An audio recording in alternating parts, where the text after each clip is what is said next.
You cannot be serious, Cordelia. The words, sharp and cold as the March wind rattling the window pane, were not a question. They were a judgment. Phoebe Holt did not look up from the small mending task in her hands, her needle moving with a steadiness she did not feel. The drawing room of their London townhouse felt smaller today, the floral wallpaper closing in, the air thick with the scent of her mother's lily water and disapproval. "Her name is Phoebe, Mamma," her younger sister Juliet murmured, not in defense, but as a casual correction, as one might point out a misplaced teacup. Juliet, at 19, was all vibrant rose and gold, her gown a confection of silk that rustled with every impatient tap of her foot. "It hardly matters what her name is," their mother, Mrs. Holt, retorted, her voice a blade wrapped in velvet. At 26, with prospects dwindling to a round zero, she proposes to wear that to the Danbury ball. It is an act of aggression. That is what it is. An insult to me. An insult to your sisters. Phoebe's fingers paused their work. That was a gown of dove-grey muslin, refitted for the 3rd time. It was perfectly clean, perfectly modest, and perfectly invisible. That was, of course, its purpose. To allow her to fade into the damask-hung walls of a ballroom, a quiet shadow trailing in the incandescent wake of her sisters. Rosalind, the middle sister, and the season's acknowledged beauty, laughed. It was a sound like tiny, brittle bells. "Oh, let her, Mamma. It is her particular brand of martyrdom. To appear so plain that gentlemen might pity her. The problem is, they do not even notice her enough to pity her. They will notice the family she belongs to," Mrs. Holt snapped. "They will see her, a drab little wren, and wonder what is wrong with the Holt stock. It affects your chances, Rosalind. Your chances, Juliet. Everything she does, or fails to do, reflects upon us." Phoebe set her sewing aside in her lap. She finally raised her eyes. Her family was a portrait of fashionable impatience. Her mother, still handsome, her ambition for her daughters a palpable force in the room. Rosalind, dark-haired and imperious, already practicing the cool gaze of the Viscountess she intended to become. Juliet, fairer and softer, but with a core of the same flint. They were all waiting for her to speak, to defend herself, to weep. She did not cry. She had learned a long time ago that tears were exactly what they wanted. They were a currency of surrender. "It is a perfectly respectable gown, Mamma," Phoebe said, her voice low and even. "I do not wish to draw attention." "You will draw the wrong kind." Mrs. Holt's face was flushed. "You will look like a governess, a poor relation." "We are not poor relations, Phoebe. Your father may have his difficulties, but we are not yet destitute, and it is your duty, all of your duties, to marry well and secure this family, a duty at which you are spectacularly failing." The mention of their father's difficulties hung in the air. Debts. Gambling debts that coiled around their respectable life like a serpent, squeezing tighter with every passing season. This was the true source of her mother's frantic, cruel energy. Fear. "Perhaps," Phoebe said, her gaze steady. "If I am so detrimental to your prospects, it would be best if I did not attend at all." It was a gamble. A small, desperate bid for an evening of peace. It failed. "And have Lady Danbury ask after you. And have me invent some sudden illness. The gossip would be worse," her mother declared, waving a dismissive hand. "No. You will come. You will stand near the potted ferns. You will smile pleasantly if spoken to. which is unlikely, and you will make every effort not to look as though you are counting the minutes until you can return to your books. Is that understood? Phoebe inclined her head. Perfectly, Mama. The silence that followed was heavy with their victory. She was dismissed, an object arranged to their satisfaction. She picked up her sewing again, the simple, repetitive motion, a small anchor in the churning sea of their contempt. She knew what they did not, that her quietness was not emptiness. It was a fortress, and inside its walls she was weary, but she was not broken. Not yet. That night, the chandeliers of Danbury House blazed with the light of 1,000 candles, their brilliance reflected in the jewels and shimmering silks of the tun. The air was a symphony of string music, laughter, and the murmur of 100 conversations. For Phoebe, it was simply noise. As instructed, she found a place near a towering arrangement of ferns and lilies, a small alcove that offered a degree of obscurity. Her sisters were immediately swallowed by the glittering crowd, flanked by admirers. Her mother was already deep in conversation with another ambitious mama, their heads bent together like scheming generals. Phoebe watched. It was what she always did. She was a student of these events, an anthropologist of the marriage market. She saw the subtle calculations in a glance, the victory in a shared dance, the defeat in a turned shoulder. She saw the desperation behind the brightest smiles. And she saw him, the Duke of Velmore. He was the season's great, unattainable prize.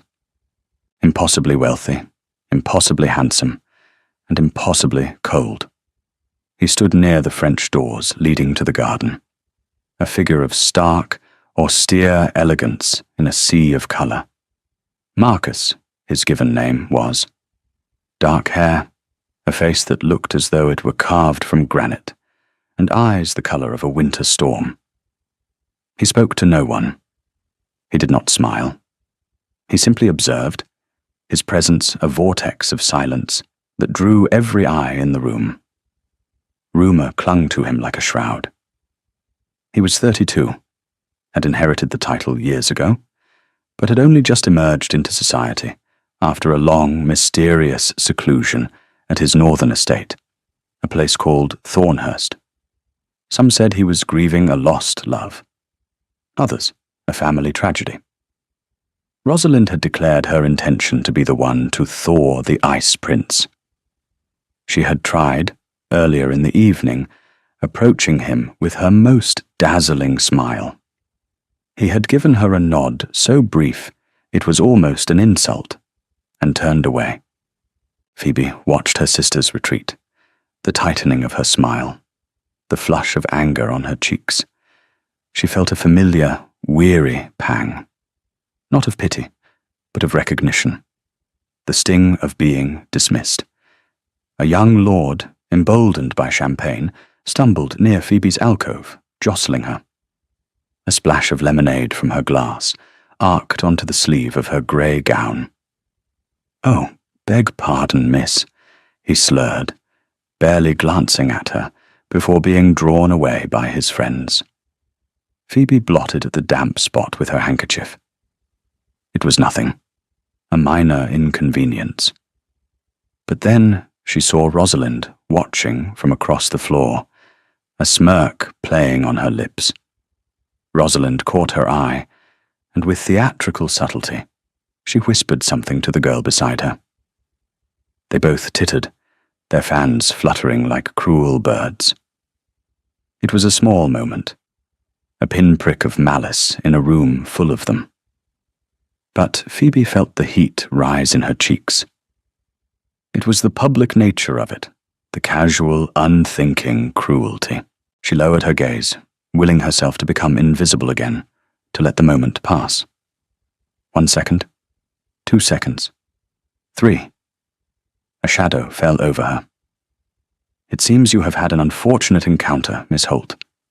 The voice was low, deep, and utterly devoid of warmth. Phoebe looked up.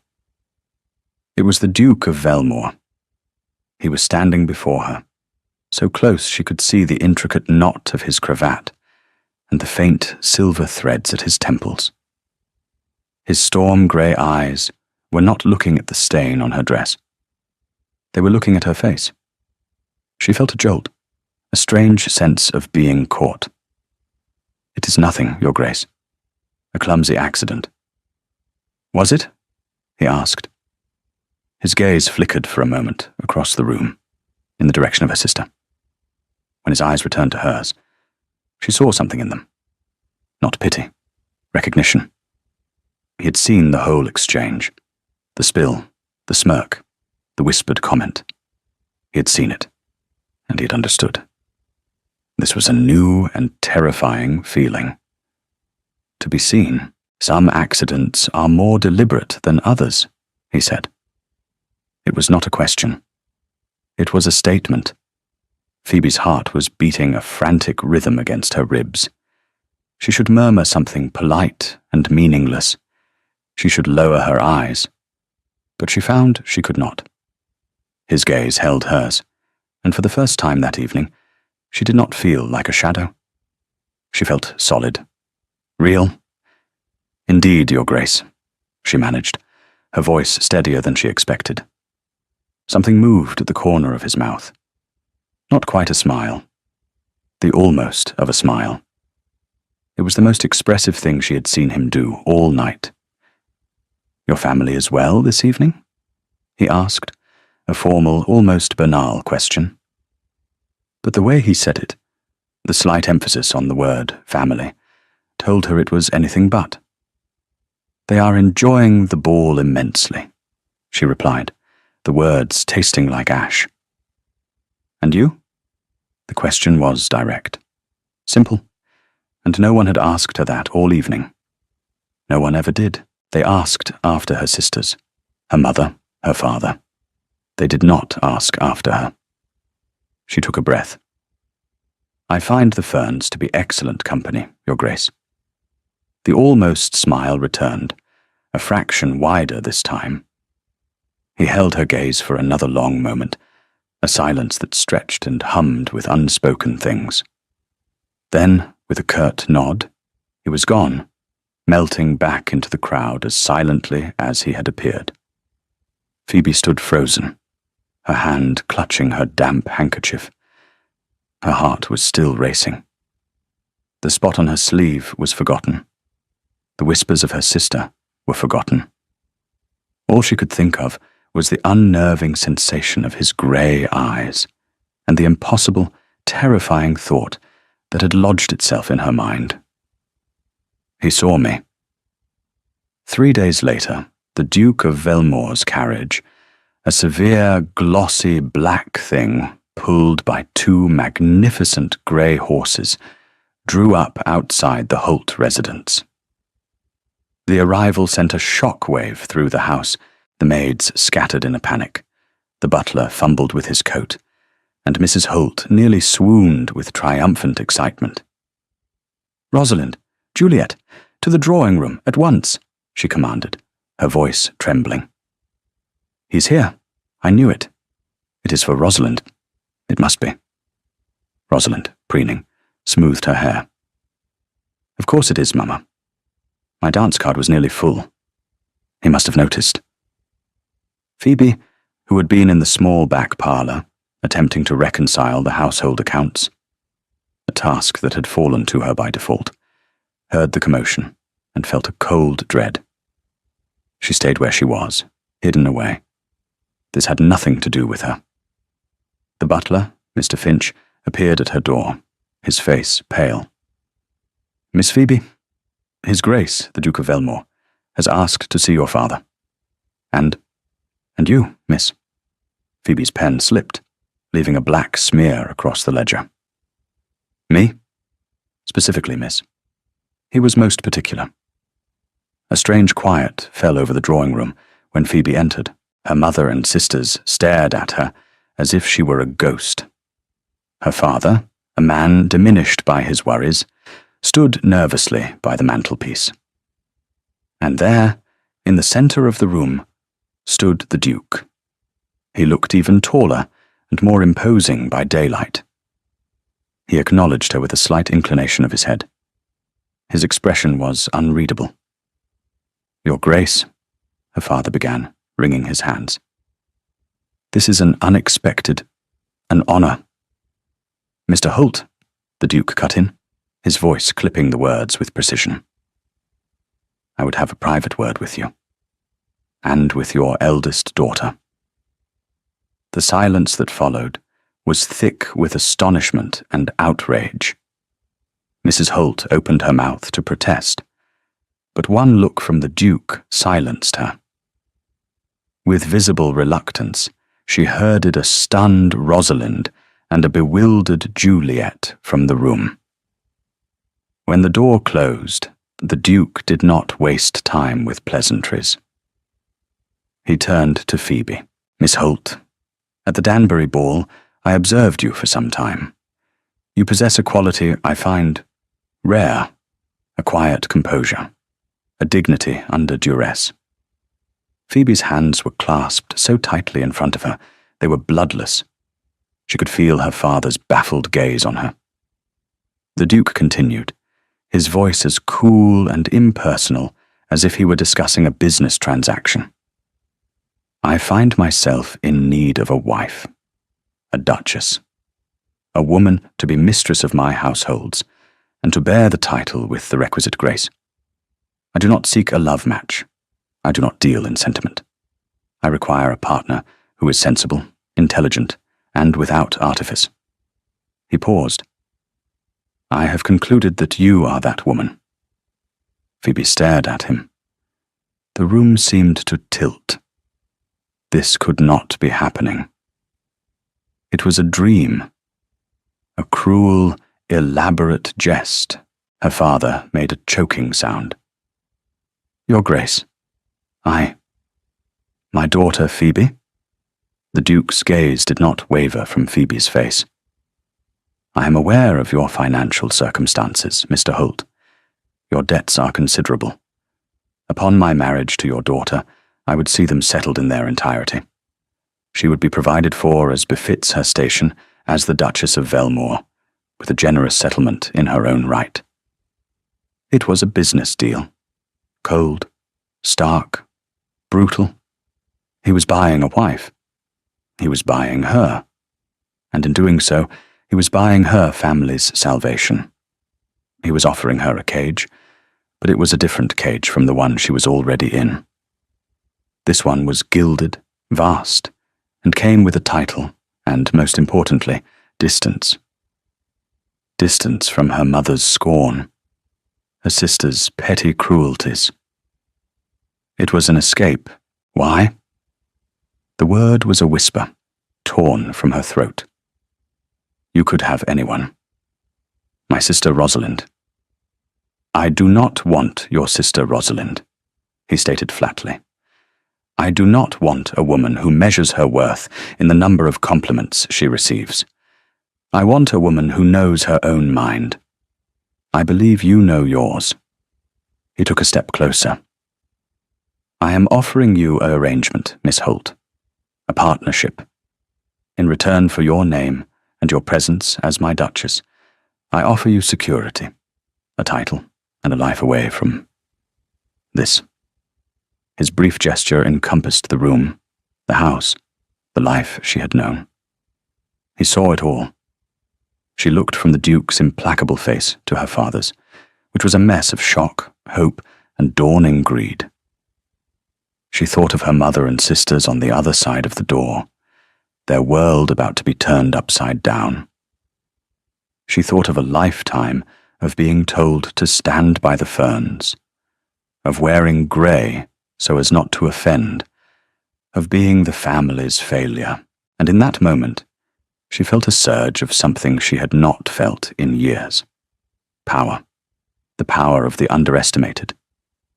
He had chosen her. Not for her beauty, not for her connections, but for the very qualities her family despised. her quietness, her watchfulness, her resilience. She met the Duke of Velmore's stormy eyes. She would not be a blushing bride. She would not pretend this was a fairy tale. She would be a partner in a transaction. She would hold up her end of the bargain. And she would be free. She straightened her shoulders. I accept your proposal, Your Grace. We'll take a very short break. If you don't want to miss new stories, please subscribe to the channel. The aftermath of her acceptance was a storm of disbelief and fury. When her mother and sisters were allowed back into the room, and the news was announced, the scene was one worthy of the stage. Mrs. Holt actually sank into a chair, her face ashen. Rosalind's beauty was twisted into a mask of pure, venomous rage. It is a joke, Rosalind shrieked, her voice cracking. He cannot be serious. Her? He chose her? He did not choose her, Mrs. Holt said, her voice a low, dangerous hiss, her eyes fixed on Phoebe. He bought her. He saw our desperation, and he bought the plainest, most pliable one, like a farmer buying a brood mare. The words were meant to wound, and they did. But the Duke was still there, a silent, formidable witness. He turned his cool gaze upon Mrs. Holt. On the contrary, madam, he said, his voice dangerously soft. I chose the one with the most value. You were simply unable to see it. He then turned to Phoebe, ignoring the sputtering rage of her family.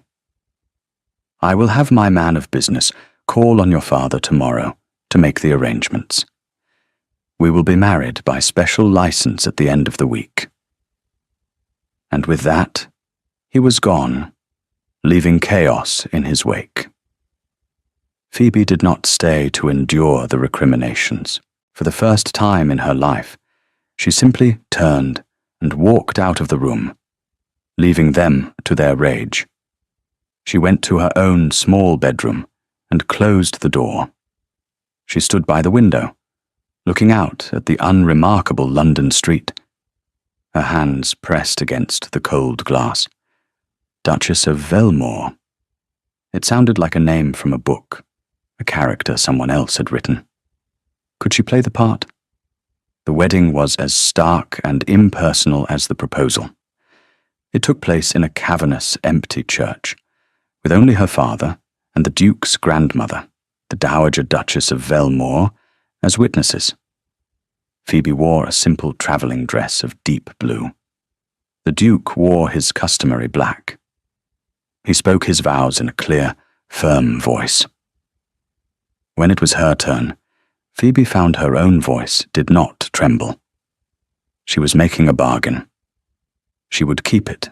The Dowager Duchess, Hortense, was a woman who looked as though she were carved from the same granite as her grandson.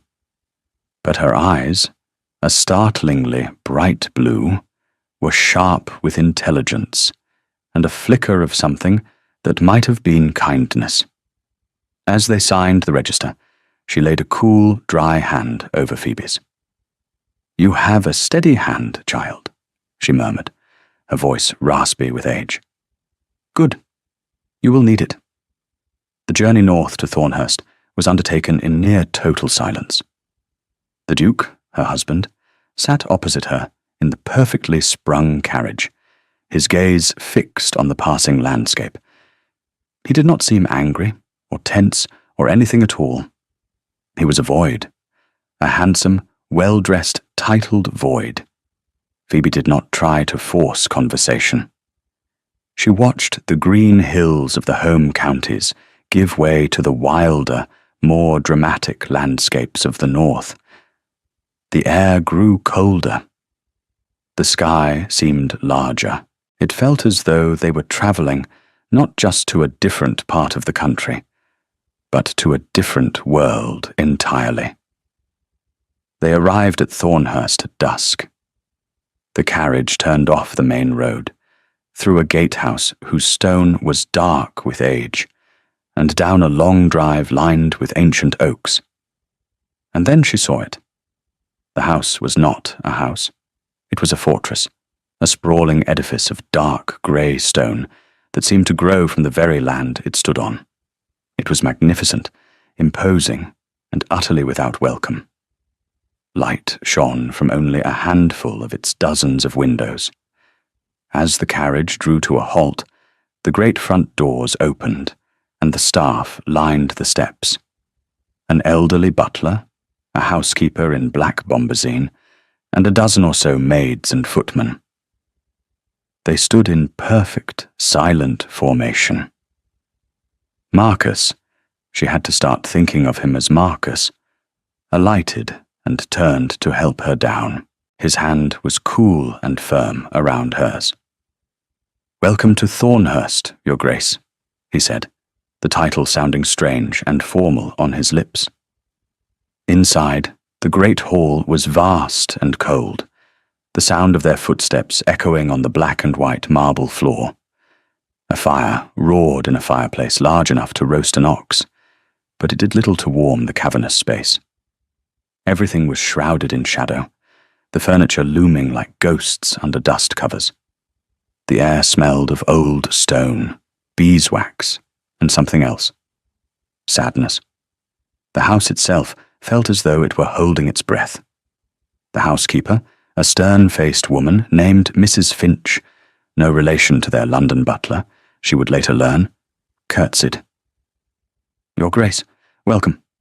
We have prepared the Duchess's suites in the West Wing." "Thank you, Mrs. Finch," Marcus said. "My wife is tired from the journey. See that a meal is sent up to her." He was dismissing her. On their wedding night, Phoebe felt a flicker of, she was not sure what. Relief? Humiliation? She was too tired to tell. She simply nodded. "Yes, I am rather tired," she said. "Thank you." He looked at her then, a long, searching look. For a moment, she thought he might say something more, but he only inclined his head. "I have work to attend to in my study. We will speak in the morning." Her rooms were beautiful. A large sitting room, a bedroom with a grand four-poster bed, and a dressing room, all appointed with exquisite but faded furniture. A young maid, with wide, curious eyes, introduced herself as Agnes and helped her out of her travelling dress. A tray arrived with soup, bread and cheese, but Phoebe had little appetite. After Agnes had left, Phoebe walked through the silent, opulent rooms. This was her home now. This vast, sleeping castle. And its master was a man she did not know at all. A man who had married her for reasons of cold logic, and now seemed to regret even that. She walked to the window and looked out. There was no gaslight here, no city glow. Only a profound, unnerving darkness, with a faint outline of brooding hills against a star-dusted sky.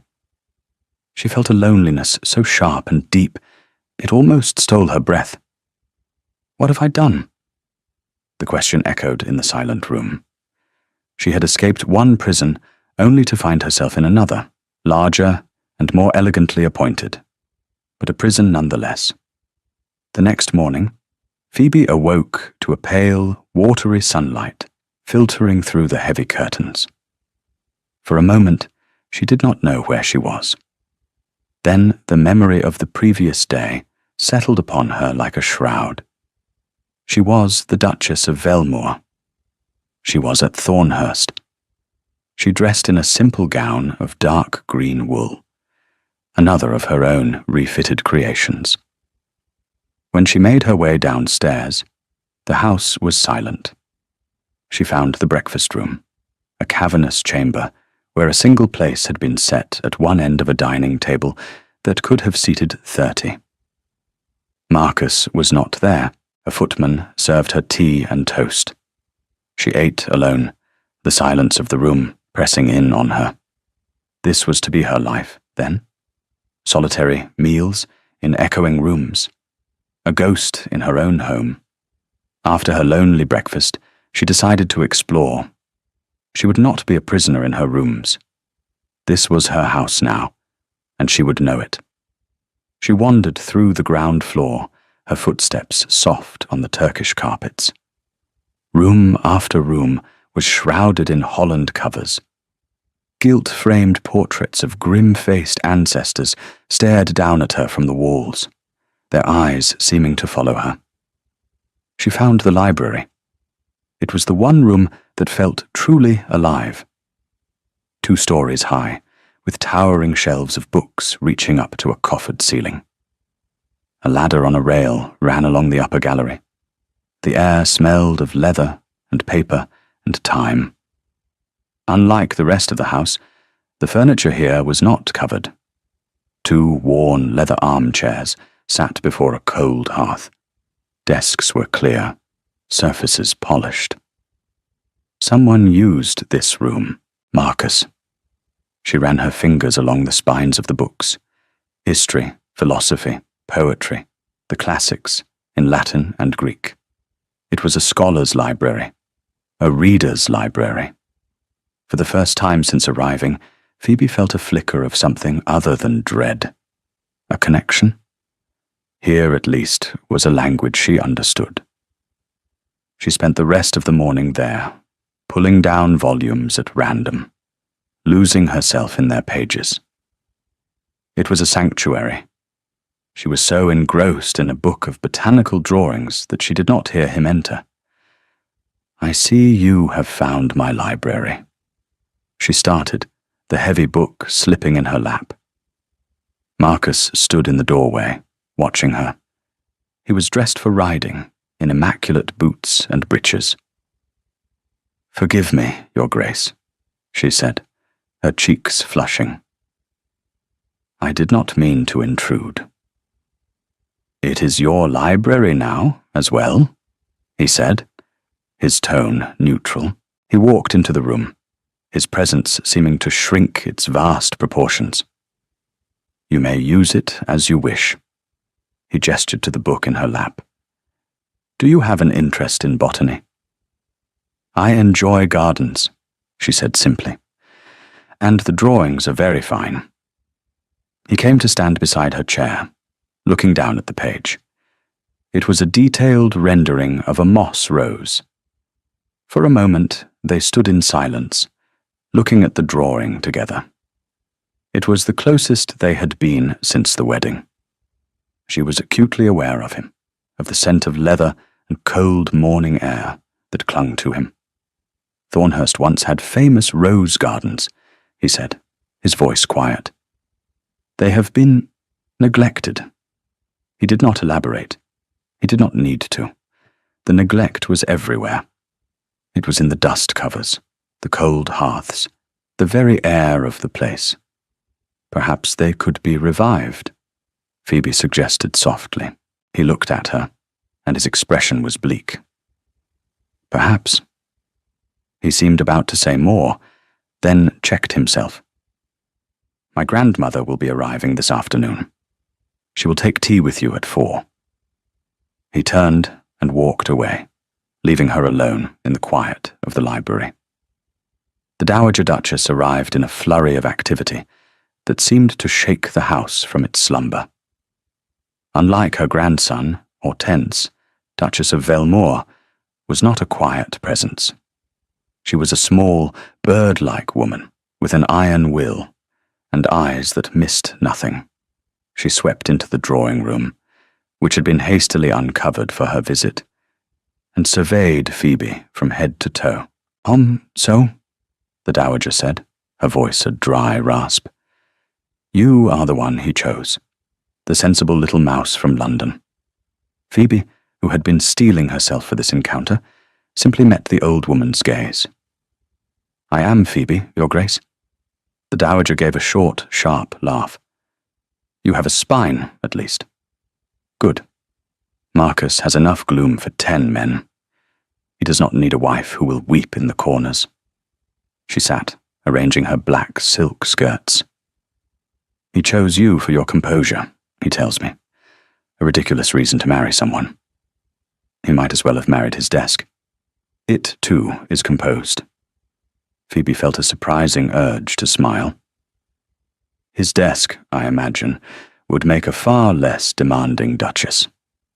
The dowager's bright blue eyes glittered. Ha! I think I shall like you. Now tell me, what do you make of this mausoleum my grandson calls a home? It is quiet, Phoebe said carefully. It is dead, the dowager corrected her bluntly. It has been dead for a year, ever since Edmund. She stopped, her lips tightening. She looked away, towards the tall windows. Marcus has let his grief poison this house. He has shut out the light. He walks these halls like a ghost, and he has turned his staff into ghosts along with him. Edmund, the name from the rumour mill, the lost brother. He has closed the east wing entirely, the dowager continued, her voice lower. Edmund's rooms. He will not enter them. He will not allow anyone else to enter them. He thinks by locking a door, he can lock away the past. The fool. She turned back to Phoebe, her gaze sharp as a needle. He married you because he needed a duchess to silence the matchmaking harpies in London. He thinks he can install you here like a piece of furniture and continue his brooding. It is up to you, child, whether you intend to be furniture or not. Phoebe thought of the long, empty dining table, of the solitary breakfast, of the dust covers. I do not intend to be furniture, Your Grace, she said. The dowager smiled. It was a real smile, and it transformed her stern face. I did not think so. That evening, Phoebe made her first move. When she went down for dinner, she found Marcus already there, standing by the fireplace in the immense dining room. 2 places had been set, one at each end of the long, polished expanse of mahogany. They were separated by at least 20 feet of empty space. Your Grace, she said, her voice clear and steady in the cavernous room. He turned. I trust your tea with my grandmother was informative. It was. Thank you, Phoebe replied. She looked at the table. I find this arrangement to be impractical. He raised an eyebrow. In what way? In every way, she said. It is unsociable, inefficient for the staff, and I have no desire to shout down the length of a table to ask you to pass the salt. She walked over to a footman who stood rigidly by the wall. Would it be possible to have a small, round table brought in here for our meals? One that seats 2, or perhaps 4, for when the dowager visits. The footman looked at her, then at the Duke, his eyes wide with panic. Marcus was silent for a long moment. Phoebe held her breath. She had overstepped. She had challenged his authority in his own home on her second day. He looked at the long empty table, then at her. A flicker of something. Surprise? Annoyance? Amusement? Crossed his face. See to it, he said to the footman, and then to Phoebe. An eminently sensible suggestion. I wonder why no one has made it before. Perhaps, Phoebe thought, because no one had dared. The next day, a small, elegant rosewood table appeared in the dining room. When they sat down for dinner that evening, they were close enough to speak in normal voices. The silence was still there, a tangible presence between them, but it was a smaller, less intimidating silence. He spoke first. My grandmother seems to have taken a liking to you. She's a formidable woman, Phoebe said. She is a tyrant, he corrected, but there was no heat in his words. She believes I am handling my affairs badly. And are you? Phoebe asked, her boldness surprising her. He looked at her, his grey eyes unreadable. That remains to be seen. The days settled into a strange rhythm. Phoebe spent her mornings in the library or walking the grounds, exploring the vast, overgrown park. She found the old rose garden, a skeleton of its former self, choked with weeds and thorns. On an impulse, she asked the head gardener, a taciturn man named Thomas, for a pair of gloves and shears. She began the slow, arduous work of clearing the weeds, of pruning back the dead wood. It was methodical, satisfying work.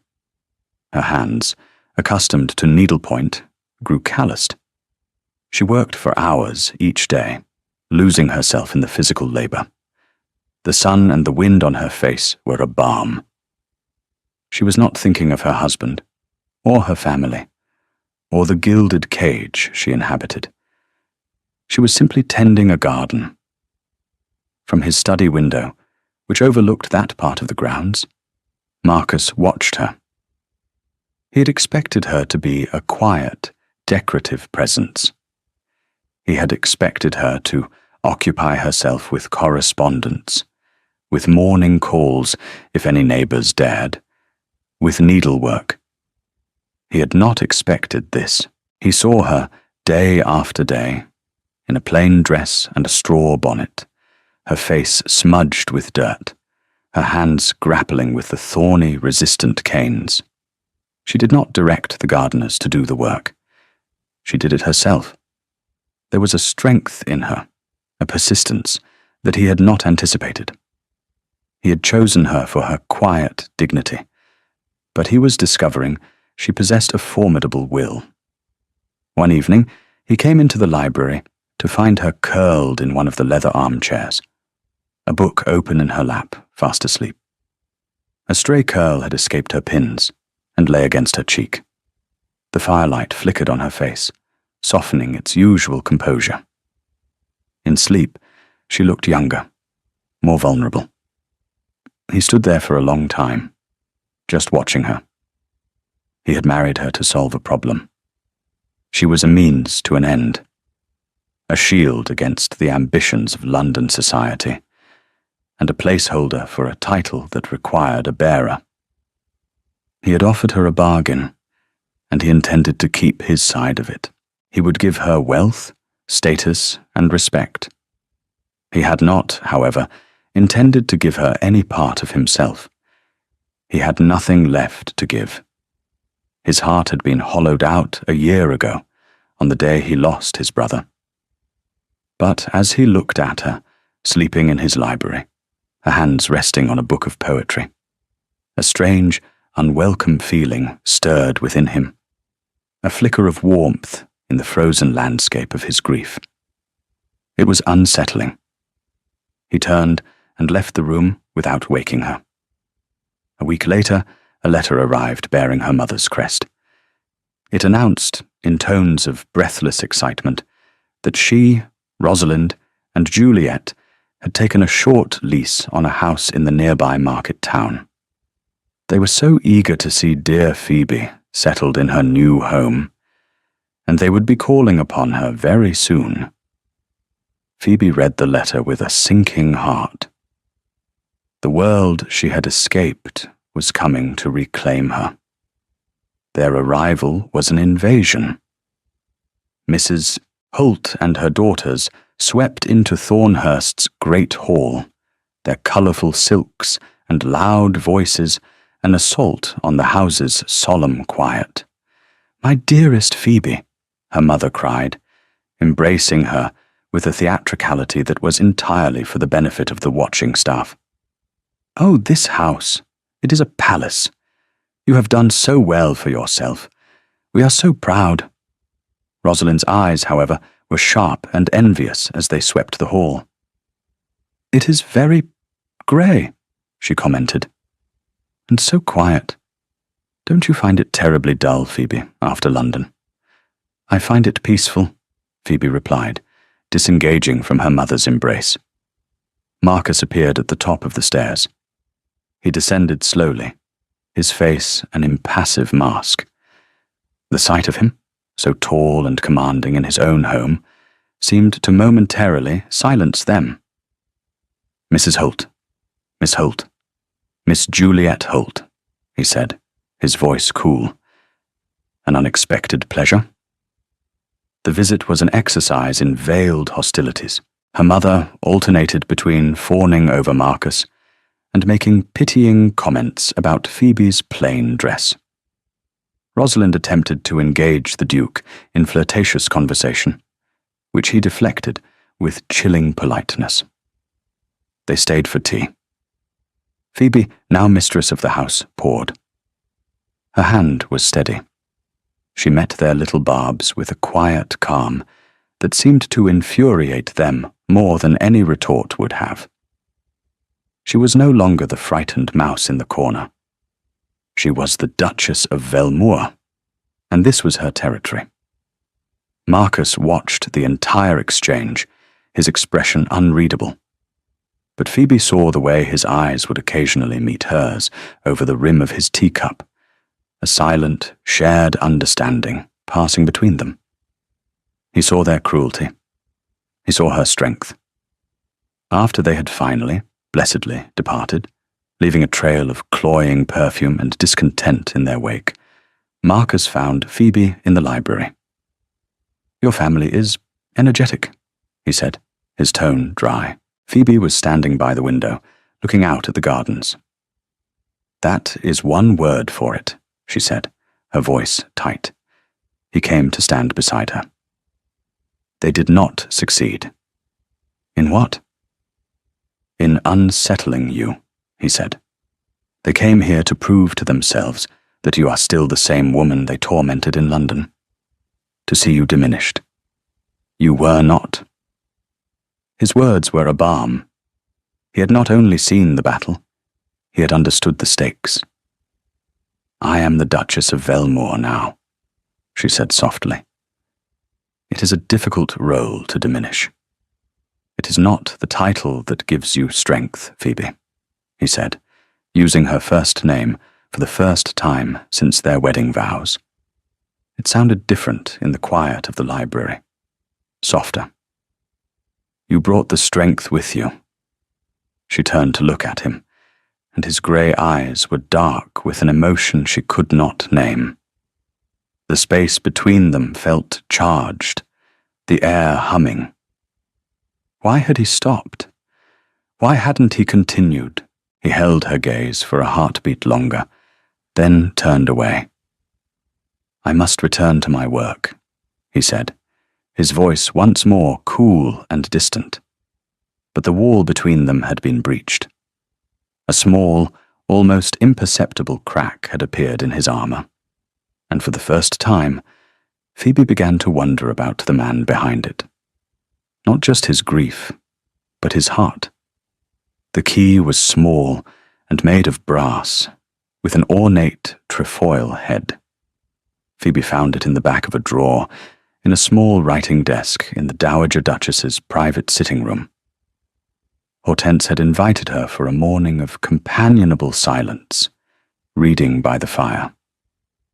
The Dowager had fallen asleep, her book slipping to the floor. As Phoebe retrieved it, she noticed the desk drawer was slightly ajar. The key lay inside, on a bed of yellowed letters. She knew, with a certainty that chilled her, what it was for. The east wing, the Dowager's bright blue eyes fluttered open. "Curiosity is a virtue, my dear," she murmured, without preamble. "Indecision is a sin. He has mourned long enough." Her eyes closed again. It was permission. A directive.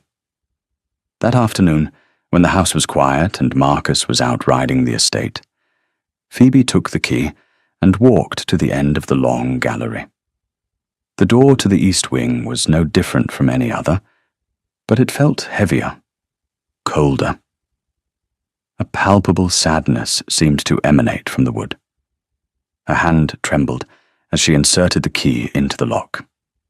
It turned with a well-oiled click. She pushed the door open. The air that met her was not stale or musty. It was cool and still, smelling faintly of lemon oil and old books. The corridor was dim, the light from the tall windows diffused by heavy velvet curtains. This was not a place of decay. It was a place frozen in time. She walked down the corridor, her footsteps echoing softly. She opened the first door on her right. It was a gentleman's sitting room. Books were piled on a table. A half-finished game of chess sat on a small stand, and a riding crop lay on a chair. It was as if its owner had just stepped out and would be back at any moment. This was Edmund's room. There was a vibrancy to the space, a youthful energy that stood in stark contrast to the rest of the house. On the mantelpiece was a silver-framed drawing, a caricature of a very stern-looking Marcus, signed with deepest apologies for your lack of humour, E.V. Phoebe felt a pang of sorrow for the young man she would never know, and for the brother who had lost him. She moved to the desk. It was littered with papers, an almanac, and several letters. One lay open. Her eyes fell on the script, a bold, confident hand so different from Marcus's precise lettering. Brother, you worry too much. The new hunter is spirited, I grant you, but I can handle him. You treat me as if I am still a boy in leading strings. Come riding with me tomorrow. I will show you what he can do. I wager a bottle of your best claret I can beat you to Blackstone Tor. Phoebe's hand flew to her mouth. She felt as though she were intruding on the most private of sorrows. This was not just grief. It was guilt. Marcus had worried. His worry had been dismissed. And then the very thing he had feared had come to pass. She backed away from the desk, from the letter that felt like a living wound. She would not read any more. She had seen enough. She understood now. Marcus had not just lost his brother. He felt responsible for his death. He had locked this wing, not just to lock away his grief, but to lock away his failure. She quietly closed the door to the sitting room and turned to leave the wing. He was standing at the far end of the corridor by the door she had entered, a silhouette against the light. He did not look angry. That was what she noticed most sharply. He looked hollowed out. She did not startle or cry out. She simply stood her ground at the other end of the long hall. The distance between them felt like a mile. You went inside, he said. His voice was flat, without emotion. Phoebe did not lie or make excuses. Yes. He walked towards her, his footsteps unnervingly silent on the runner. He stopped a few feet away. His face was a pale, taut mask. What did you see? I saw the rooms of a man who must have been full of life, she said, her voice soft but clear. I saw his books and his drawings. He seems to have been a wonderful man. She did not mention the letter. She did not mention his guilt. She simply stated the truth of what she had seen. A life, not a death. His composure, the iron control he maintained at all times, seemed to fracture. A muscle jumped in his jaw. He closed his eyes for a moment, as if in pain. He was, he said, his voice rough. He was all the light in this house. He opened his eyes, and they were filled with a bleakness that stole her breath. I should have stopped him. That morning, I should have forbidden him from taking that horse. You could not have known, she whispered. I did know. The words were torn from him, a raw cry of anguish. I knew the horse was too green for him. He was reckless, always so charmingly, brilliantly reckless. I warned him. He laughed at me. His voice broke. He called me a worrier, and I let him go. The story from the letter. He had been living it over and over again for a year. He fell silent, his breathing ragged. The silence in the long, dim corridor was absolute. Phoebe took a step closer. She did not know what to do, what to say. There were no words for this kind of pain, so she offered the only thing she had, her quiet, steady presence. She reached out and laid her hand gently on his arm. His muscles were rigid beneath the fine wool of his coat. He did not pull away. "Marcus," she said. It was the first time she had said his name to his face. It was not a title. It was not a bargain. It was a name. His name. He looked down at her hand on his arm, then up at her face.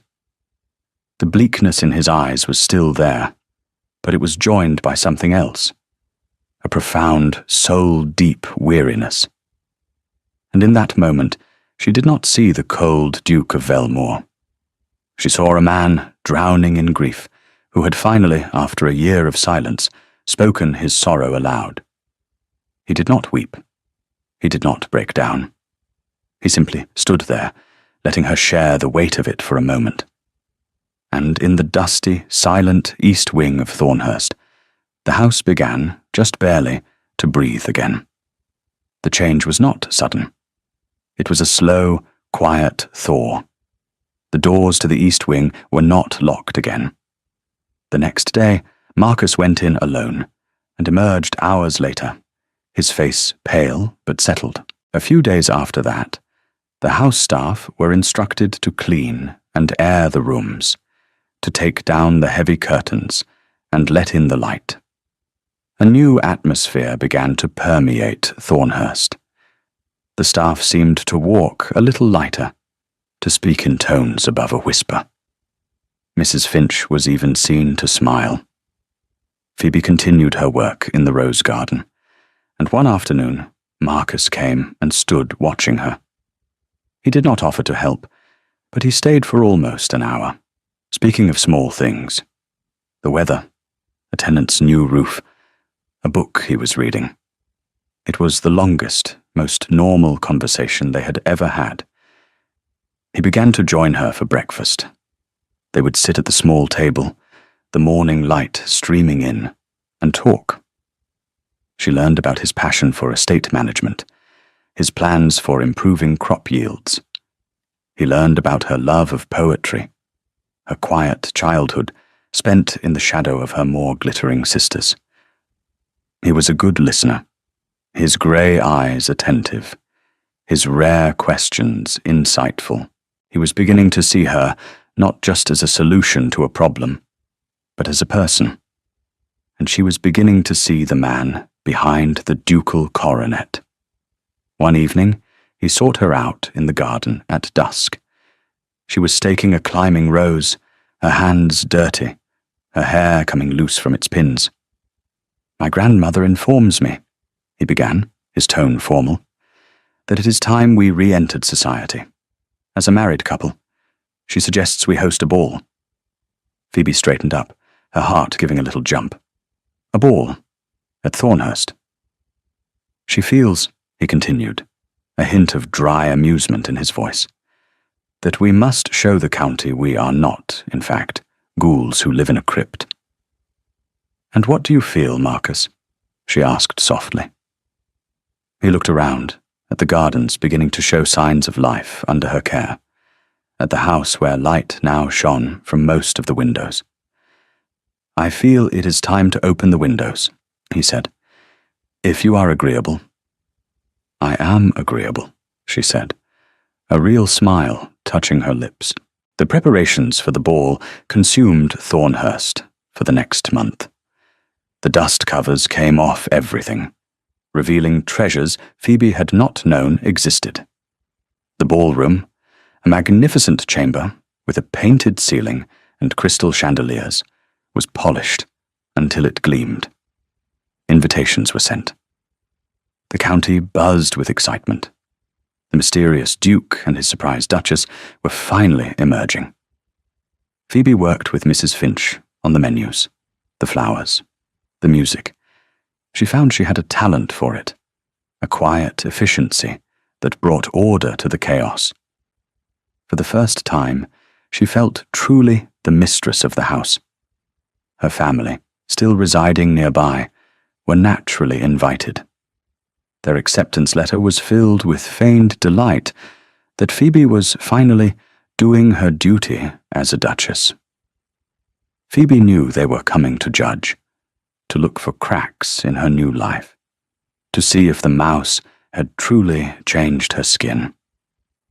On the night of the ball, Phoebe stood before the mirror in her dressing room. Agnes had just finished her hair, styling it in a simple but elegant chignon that highlighted the line of her neck. Her gown lay on the bed. It was not grey. It was not brown or beige. It was a shimmering silk the colour of a twilight sky, a deep, luminous silver blue that her modista had sworn would match her eyes. A gift from Marcus. He had simply had it delivered, with a note that said only, "For the Duchess of Velmore." When she put it on, she barely recognized herself. The woman in the mirror was not the plain, overlooked Phoebe Holt. She was elegant, confident. She was the Duchess. There was a soft knock on the connecting door to Marcus's chambers. It opened, and he stood there. He was dressed in formal black, a diamond pin glittering in his cravat.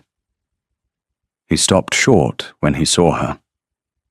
His eyes widened almost imperceptibly. "Phoebe?" he breathed. He walked towards her, his gaze sweeping over her, from the pearls in her hair to the hem of her silver-blue gown. "You are—" He seemed lost for words. "Is the gown acceptable, Your Grace?" she asked, a hint of teasing in her voice. "It is more than acceptable," he said. Something shifted in his eyes, a warmth that made her heart beat faster. "The woman wearing it is magnificent." He reached out, his fingers gently brushing her cheek. It was a gesture of such unexpected tenderness, it almost undid her. He offered her his arm. "Shall we, my dear?" As they descended the grand staircase together, a hush fell over the guests assembled in the hall below. Phoebe saw her mother and sisters standing near the entrance to the ballroom. She saw the shock on their faces, the undisguised envy. She saw Camilla Vane, a local beauty who had considered herself the front-runner for the Duke's hand, her pretty face tightening with spite. For a moment, the old Phoebe, the one who stood by the ferns, felt a flicker of fear. But then she felt Marcus's hand, warm and steady on her arm. She lifted her chin. The evening was a triumph. Thornhurst was alive, blazing with light and music. And Marcus was a revelation. He was not the cold, aloof Duke of London. He was a gracious host, moving through the crowd with an easy authority. He smiled. He actually smiled. And he did not leave her side. He introduced her to his neighbors, his eyes warm with pride. He danced the first waltz with her, holding her as if she were the most precious thing in the world. As they swirled around the floor, Phoebe felt a dizzying happiness. This was real. This man, her husband, was looking at her as if he truly saw her, as if he cherished what he saw.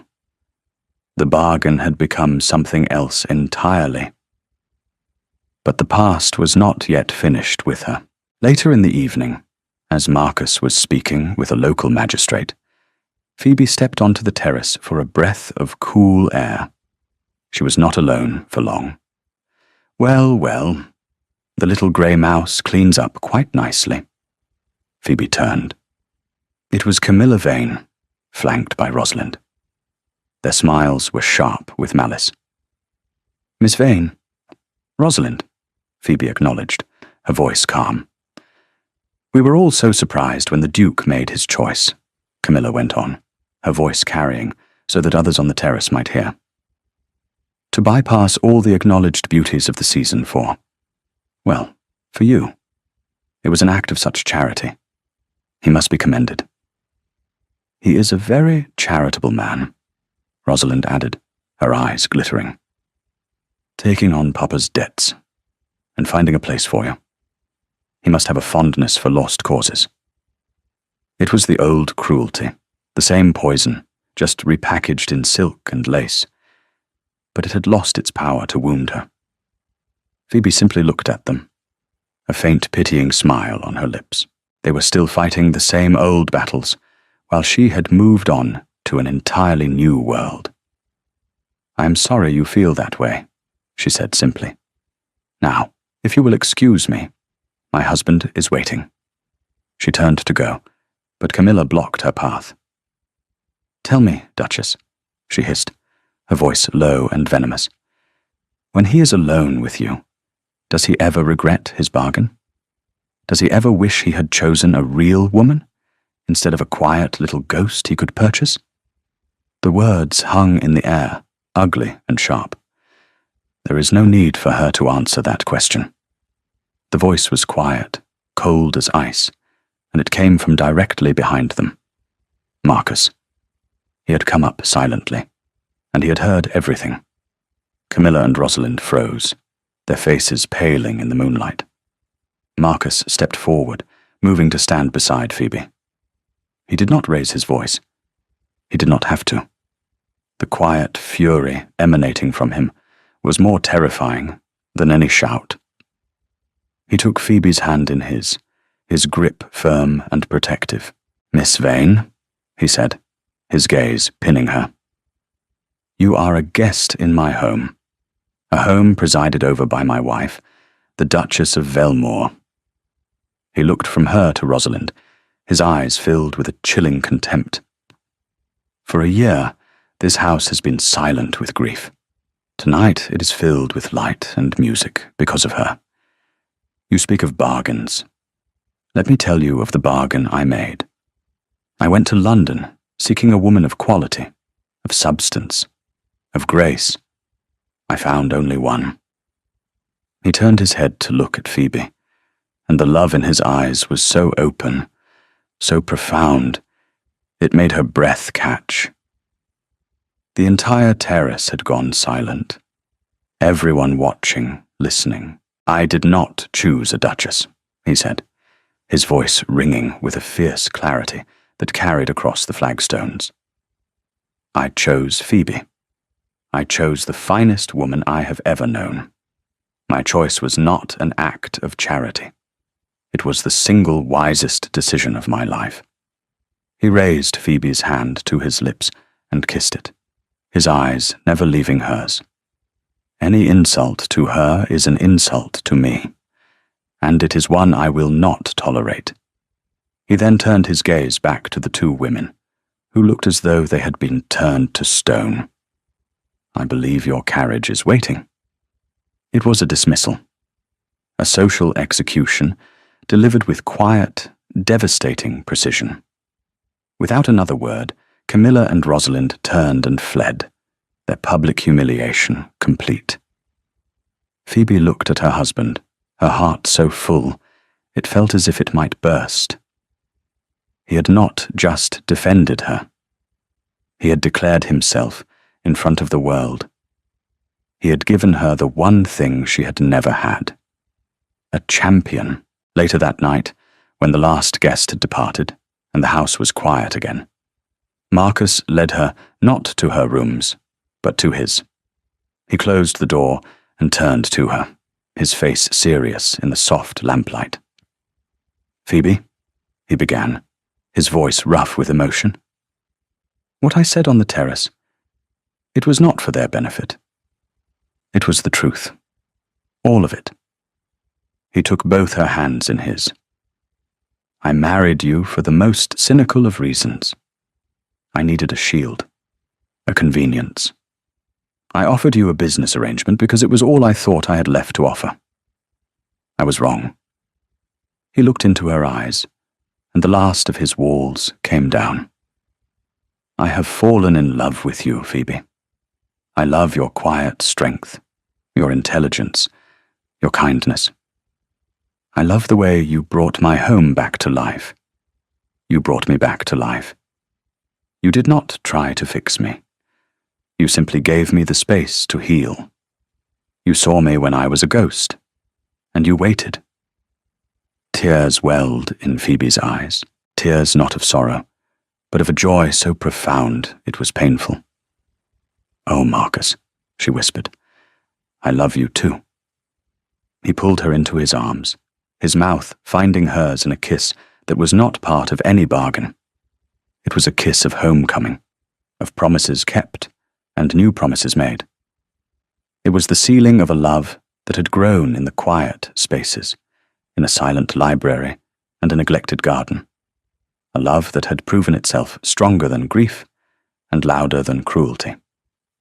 Epilogue. 1 year later, the rose garden at Thornhurst was a riot of colour and scent. The late afternoon sun cast long golden shadows across the lawn, where a small party was gathered for tea. The Dowager Duchess, a contented smile on her face, watched as her grandson pushed his wife on a swing that hung from the boughs of an ancient oak tree. Phoebe, her face glowing with health, her body full with the promise of their first child, laughed as the swing soared higher. Her laughter was a sound that had become as much a part of Thornhurst as the cawing of the rooks in the trees. Marcus's face, once a mask of cold grief, was relaxed and open, his eyes full of adoration as he watched his wife. He had learned to laugh again, a deep, warm sound that sent the dowager's heart soaring every time she heard it. There was no news from the Holts. After their public disgrace, they had retreated from society, selling the London house and retiring to a small cottage in Bath, their ambitions in tatters. Phoebe occasionally felt a pang of pity for them, for their smallness, their fear-driven cruelty, but she did not miss them. Her family was here now. Her family was Marcus, and the formidable old woman sipping her tea, and the new life growing within her. As the sun began to set, Marcus slowed the swing and brought it to a stop. He knelt before her, taking her hands in his. "Happy, my love?" he asked, his voice soft. Phoebe looked at him, her husband. She looked at the house behind them. No longer a mausoleum, but a vibrant, loving home. She thought of the woman she had once been, the quiet, overlooked girl in the grey dress, told to make herself invisible. She was no longer that woman. She was not invisible. She was seen. She was loved. She had not been chosen as an act of charity. She had been chosen because a man drowning in darkness had recognized her light. She had not been told to stay out of the way. She had been the one to show the way home. "More than I ever thought possible," she whispered, and leaned in to kiss him. "Thank you for listening to the story all the way to the end. Please tell us which city you're watching from and what the story made you feel. Don't forget to subscribe so you won't miss new stories."